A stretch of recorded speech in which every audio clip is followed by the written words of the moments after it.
भूगोल कक्षा 6 पाठ 5 मानचित्रण अभ्यास के प्रश्न और उनके उत्तर। प्रश्न 1, निम्नलिखित प्रश्नों के उत्तर दीजिए। प्रश्न 1 क मानचित्र क्या है? मानचित्र के दो प्रयोग लिखिए। उत्तर, सामान्य रूप से पृथ्वी या उसके किसी भाग का चपटी सतह समतल पर समान अनुपात में प्रदर्शन मानचित्र कहलाता है। मानचित्र के दो प्रयोग। एक, मानचित्र आसानी से एक स्थान से दूसरे स्थान तक लाए और ले जाए जा सकते हैं। 2, भूमि, सड़कें, रेलवे, कस्बों और गांवों को ग्लोब की अपेक्षा मानचित्रों में अच्छी तरह से दिखाया जा सकता है। प्रश्न 1 ख, मानचित्र में उत्तर दिशा किस ओर प्रदर्शित की जाती है? उत्तर, मानचित्र में उत्तर दिशा ऊपर की ओर प्रदर्शित की जाती है।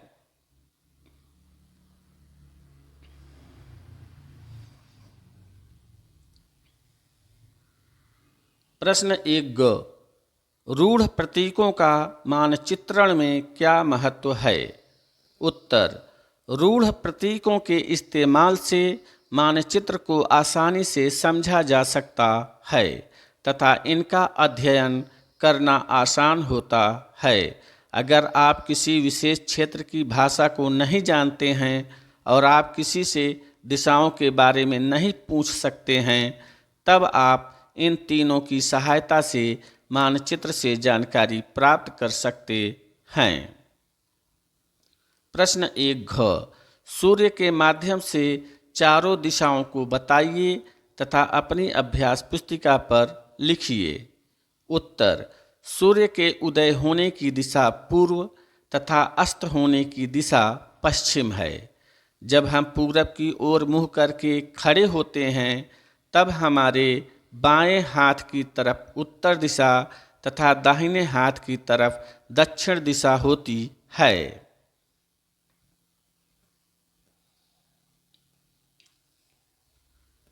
प्रश्न 1 अंगा, मानचित्र तथा रूपरेखा चित्र में क्या अंतर है? उत्तर, मानचित्र पैमाना मानकर बनाया जाता है, जबकि रूपरेखा चित्र बिना माप के एक रूपरेखा खींचकर बनाया जाता है।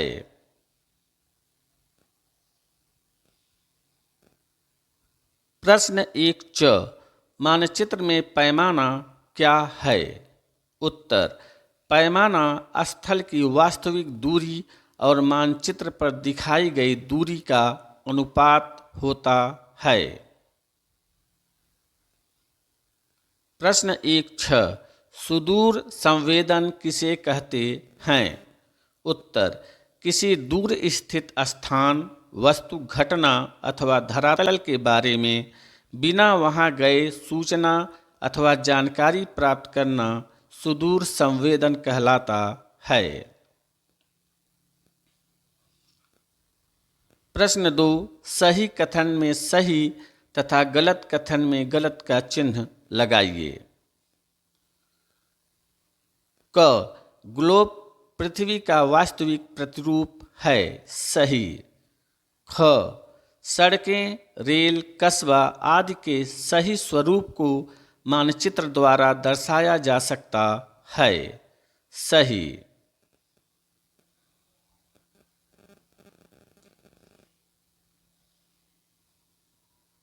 ग, दिक्सूचक यंत्र की चुंबकीय सुई सदैव उत्तर दक्षिण दिशा में ठहरती है, सही।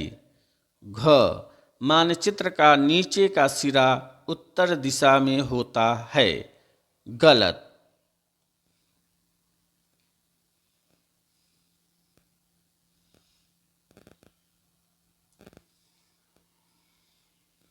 प्रश्न 3, स्तंभों का मिलान कीजिए। पर्वत और पठार, थीमैटिक मानचित्र। राज्यों की सीमाएं, भू राजस्व मानचित्र। वर्षा का वितरण, राजनैतिक मानचित्र, भूमि उपयोग के क्षेत्र, भौतिक मानचित्र। उत्तर, स्तंभों का मिलान। पर्वत और पठार, भौतिक मानचित्र। राज्यों की सीमाएं, राजनैतिक मानचित्र। वर्षा का वितरण, थीमैटिक मानचित्र। भूमि उपयोग के क्षेत्र, भू राजस्व मानचित्र।